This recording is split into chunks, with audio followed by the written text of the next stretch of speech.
Malik and Isaiah stepped onto the dojo mats for the first time with the same quiet discipline their father had drilled into them since they were kids. Crisp white jizz, colored belts lined up in rank, the sharp scent of disinfectant, and the unspoken rules of tradition filled the room. They were new. Everyone could see that immediately. And in a dojo where almost every face looked the same, another difference stood out even faster. They were black. From the far side of the mat, two older students watched them closely. Both wore black belts. Both moved with the lazy confidence of fighters who had never been challenged. Their names were Cole Mercer and Dylan Hargrove, and from the moment Mook and Isaiah bowed onto the mat, the attention locked onto them. At first it was subtle, whispers, smirks, comments disguised as jokes. Careful, Cole muttered loudly during warm-ups. Wouldn't want them confusing karate with street fighting. Dylan laughed. Yeah, monkeys copying human movements never ends well. The words hit hard. Malik didn't react. Neither did Isaiah. Eyes forward, movements controlled, discipline intact. Other students heard it. Some shifted uncomfortably. A few parents glanced up. The instructor stood nearby with his arms crossed. He heard everything. He saw everything.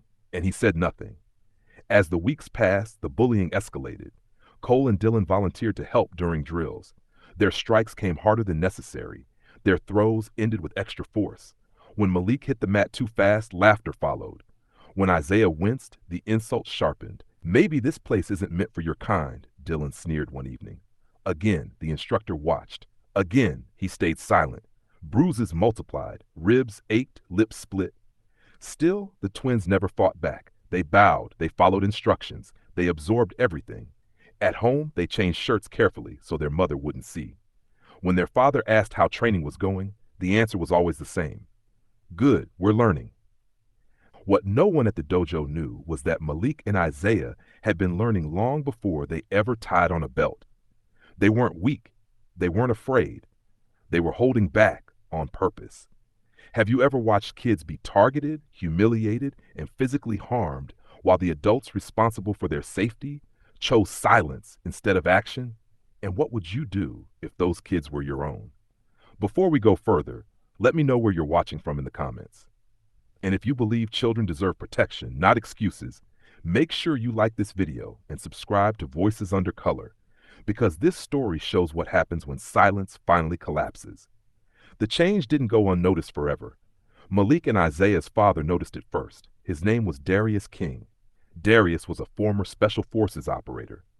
Observation wasn't a habit, it was survival. One evening, as Malik reached for a glass of water, his sleeve slipped.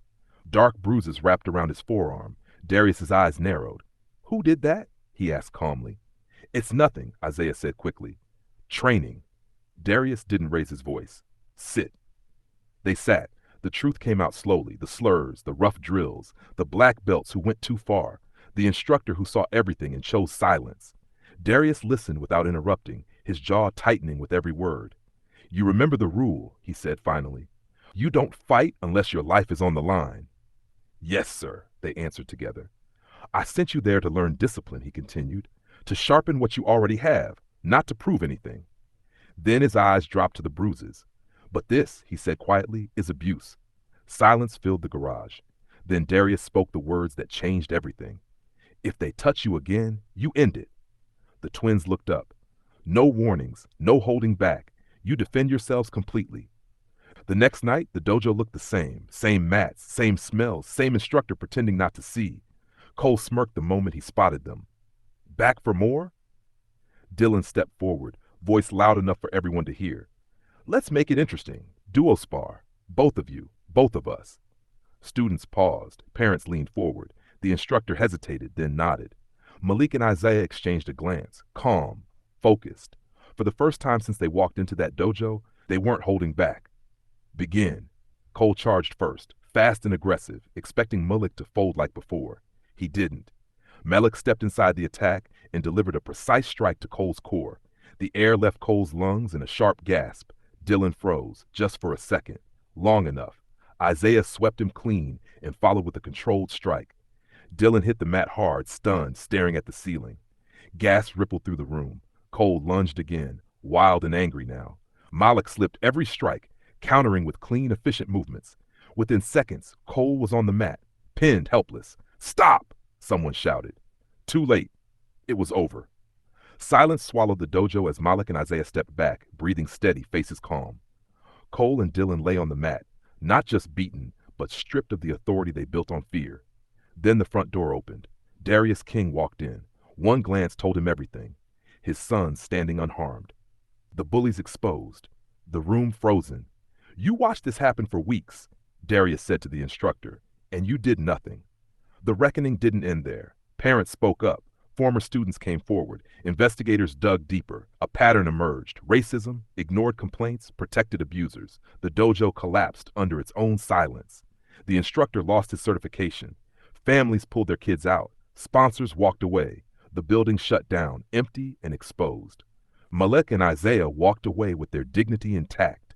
Not as victims, but as the reason a broken system was finally brought to light. If you believe bullying should never be protected by authority, and that silence makes adults complicit, make sure you like this video, subscribe to Voices Under Color, and share this story. Because stories like this matter, and they deserve to be heard.